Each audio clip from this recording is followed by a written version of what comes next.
আরও একটা অনন্য রেকর্ড ইন্ডিয়া পাকিস্তান ম্যাচ ঘিরে। দর্শক, এই নিউজটি দেখার পর আপনার কাছেও স্পষ্ট হয়ে যাবে যে কেন আইসিসি পাকিস্তান ম্যাচ বয়কট করার পর পাকিস্তানের সঙ্গে এত বেশি আলোচনা করেছিল যেন কোনোভাবেই এই ম্যাচটি বয়কট না হয়। এই ম্যাচটি বয়কট হলে আইসিসির প্রায় 6,000 কোটি টাকা ক্ষতি হবে।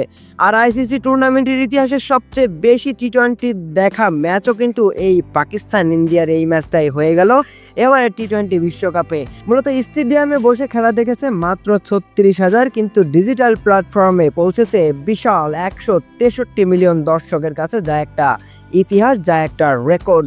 এটি ছাড়িয়ে গেছে 2024 টি-20 কাপের ফাইনালকেও।